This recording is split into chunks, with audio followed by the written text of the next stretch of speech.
Welcome back to Curious Now from the Center for Medical Simulation. I'm Jenny Rudolph. We're going to be taking a deep dive into the language of culture-changing conversations over the next 5 weeks together. We've spoken about how conversation drives culture, but it's hard to know what is the actual engine I myself can turn on to be a driver of positive microcultures around me. One of the things we've discovered over the last 20 years is that a speaking technique called advocacy inquiry can really make a difference in those situations. And we're going to be exploring how that happens. But you don't have to take my word for it. One of the reasons we got so interested in advocacy inquiry and have used it and explored it and tried to improve it over the years is because it solves certain problems. And that's the part you don't have to take my word for. We want you to think about that this week. We're going to help you, we hope, be ready to note those situations that are vague, confusing, feel slightly manipulative, because those are situations that are often candidates for advocacy inquiry. So, example, have you ever been in a meeting where you thought, why are we talking about this? Or why are we spending so much time on this? Or where are we going? Or worse, you feel like you're wasting precious time. I know for myself, I've often thought about the person hours in a meeting. Like a meeting might be an hour long, but if there are 5 people in the meeting, that's 5 person hours. That's a lot of time. So recently I was in a meeting and I found myself basically colluding in an agenda that I thought was not exactly the one we needed to be on. I collaborated in the agenda items as set. I participated in them actively, but I had this little narrative going in my mind like, this is not really what we should be talking about. We should be talking about this other subject that's more urgent and more important at the same time. And with 3 minutes left in the meeting, I finally then was like, hey, I noticed we didn't talk about X. I thought we were going to talk about X in this meeting. When are we going to get back to the subject of X? Needless to say, I was not very impressed with myself.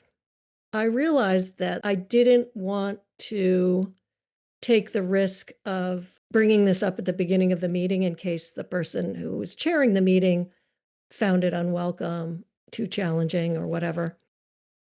And so, kind of trying to coach myself to walk my talk, I realized I'm going to have a one-on-one with this person later to kind of discover how we can spend our time better. But I just wanted to bring this up that would have been a perfect moment for me to say, hey, I noticed we're talking about these things.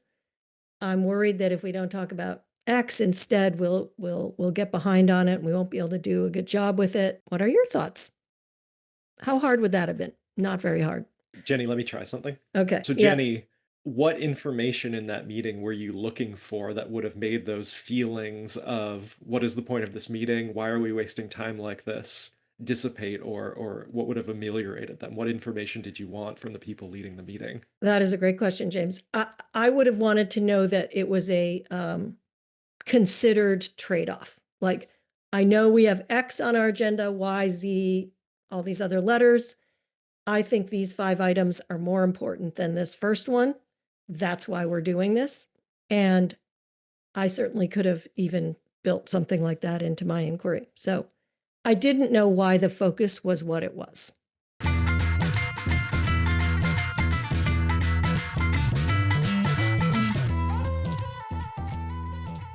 Where are we? Let me recap. We are talking about what problem does advocacy inquiry solve for you? And we'll be talking about what is advocacy inquiry in our next few episodes. But it's a process of revealing your thinking and your concerns, holding them lightly, not taking yourself too seriously, and inviting other people's perspectives.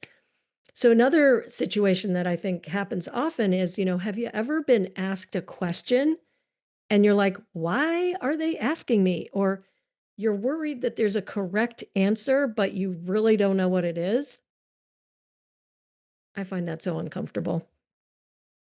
Yeah, so Jenny, I had very recently a meeting where I was having a discussion about what was the correct course of action with a decision that we were going to make. And the person whose decision it is made a decision, made it very clear that there was going to be no changing their mind, and then said to me 3 times in a row, okay, what are you going to do about it? Well, unfortunately, with a rough emphasis too, where it was more like, what are you going to do about it? Mm. Um, and I really, in that moment, I think was looking for the information along the lines of like, what would you like me to say here? Because it's made very clear I have no control the outcome of this meeting. So what would you like me to say here when you're asking what am I going to do about it? Because to me the answer is nothing apparently. Mhm, mhm.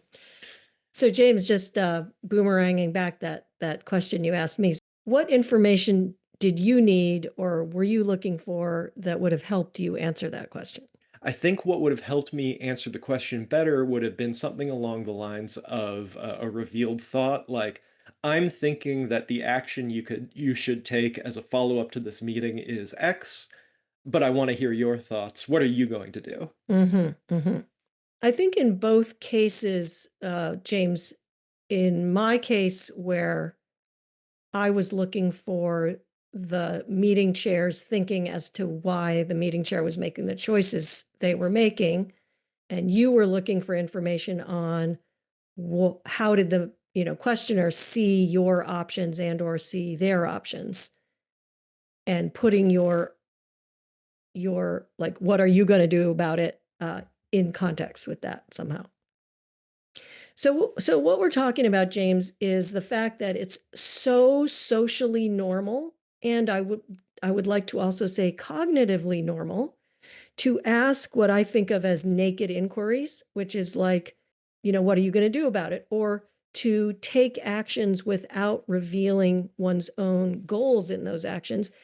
The reason it's socially normal is that generally we try to use a sort of mystery mastery approach in social situations, which is as a polite person, I'm going to keep my goals and interests a mystery because I don't want to, as a polite person, impose on you what I think is right. I want to give you as much choice as possible. And politeness theory actually tells us the way we be polite is we give options.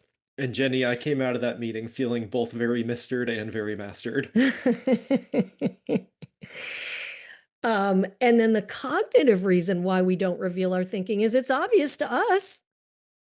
Of course, we don't actually think, oh, James is a mind reader, oh, Jenny is a mind reader, but we assume the other person probably sees things the same way we do.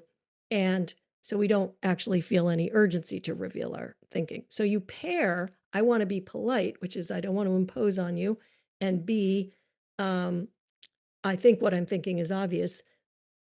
You have a kind of epidemic of not being transparent about your thinking. So why do we care? One of the reasons we care is that paradoxically, when you, as a conversation partner, or I'm going to use the word micro leader or leader in a micro moment, such as a conversation, reveal what you're thinking in a skillful way, it reduces social threat. It reduces cognitive load, i.e., the other person's not trying to guess what you're thinking. And it provides a pathway and a roadmap for what's going to happen. And what we're going to do in the next few episodes is we're going to have in the background what Amy Edmondson in her marvelous book, The Fearless Organization, calls the Leader's Toolkit. And the book, The Fearless Organization, is obviously a play on words. And the idea here is how do you create teams, dyads, organizational level routines such that fear does not dominate people's decisions, such that people feel free to ask questions, speak up, say they don't know.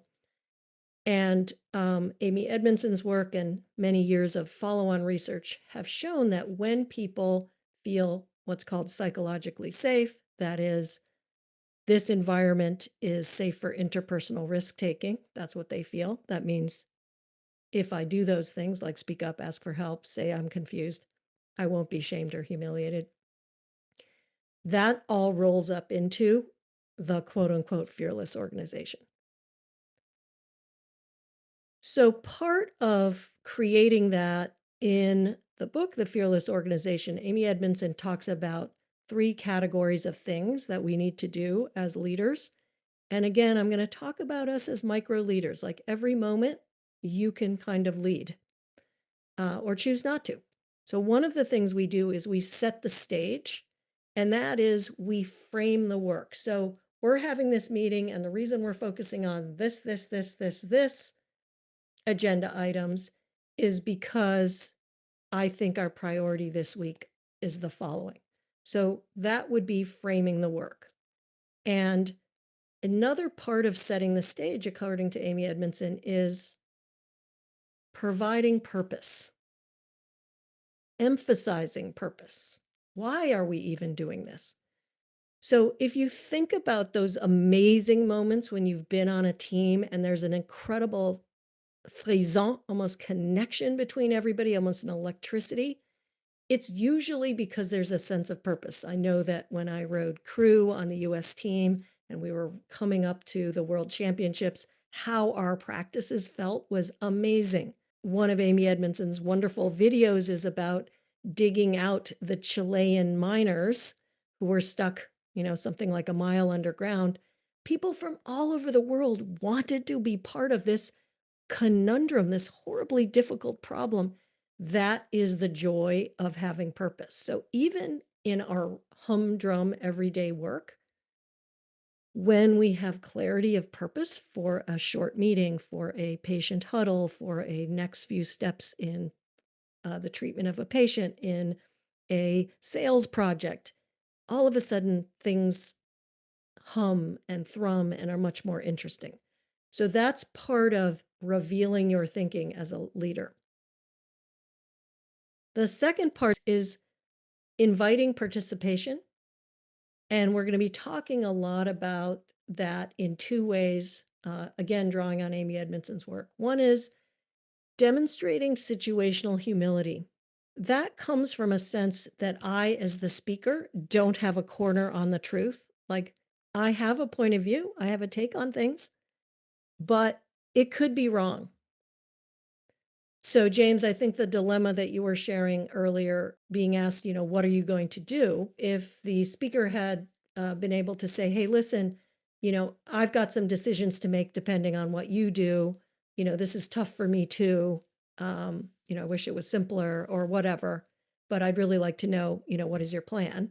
That gives you a line of sight into the speaker's dilemmas and humanity in a way that might have downregulated the intensity for both of you.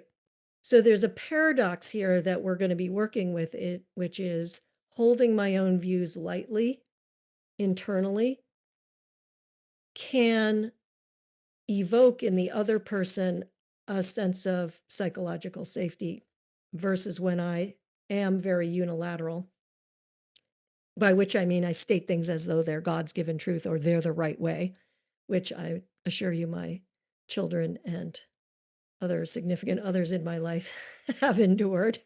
The second part of inviting participation is really skillful inquiry. And so we're going to be talking about what are the type of good questions that we can ask that help us get at what other people are thinking. And one of the rules that we'll be playing around with is if you're asking a question you know the answer to, that's usually not a good question of this sort.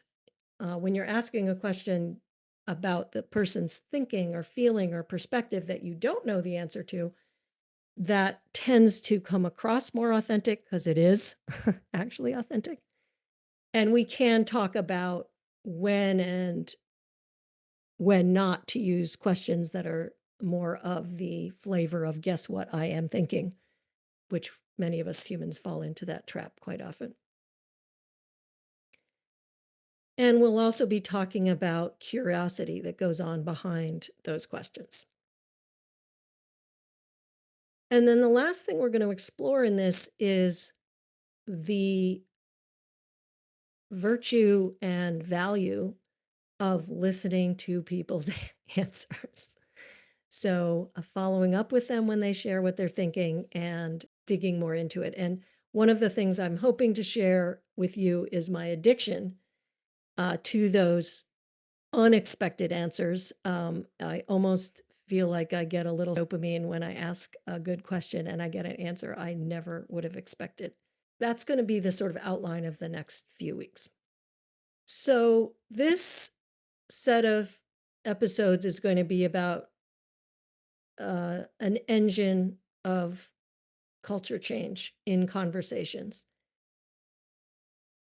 And I want to talk about how I got into this. When I first started exploring this in a very focused area, which was debriefing simulation, educational simulation uh, cases. So clinicians would go through a simulation, then we'd have a debriefing and we'd talk about it. And I got really interested in how do we explore people's thinking, what was going on for them during the simulation. And those conversations can be very revelatory and develop people's reflective thinking skills and critical thinking skills, and that's all very valuable. But what I've come to see over the years is the quality of those reflective conversations, whether they are formal in a debriefing of a simulation program or whether they're more informal debriefing a uh, project that I worked on with a team or a course that I just was part of with a team, or James and I debriefing how's this podcast going. How we assert what we think and how we explore what other people think and how we stir that pot of insights together is a culture changing move. When we have low quality conversations where I ask, guess what I'm thinking questions, or I shy away from what really matters, or I signal that I am um, going to handle this with unilateral power, i.e., you're going to do what I say, without my being transparent that I'm using that power, or without my being transparent that I'm going to use collaborative power. I reinforce a culture of silence and indirectness versus strengthening a culture of collaborative inquiry. So, part of what we're going to be looking at together here is how, when you can be transparent about what you're thinking and listen for other people's thoughts and interests, that becomes a steady engine that fires off every day of driving certain microcultures around you. So, our workout of the week this week is a little different. It is less about skill building and more about discovery. So, if you think about yourself maybe kind of as an ethnographer or a discoverer or a detective or an observer, we're interested in situations where you feel unclear, where the purpose of the moment of the meeting is unclear, a huddle is unclear, a process of patient treatment is unclear, goals of care might be unclear, or those situations where you feel perplexedly manipulated, like somebody's asking you a question, but you don't know why. Or maybe you don't feel manipulated, but you're like, why are you asking? It's just confusing. So if you think about it, those situations where the water is a little muddy and it doesn't have to be, what are those situations for you? Love to hear. I'm curious now about what you might find out about these situations.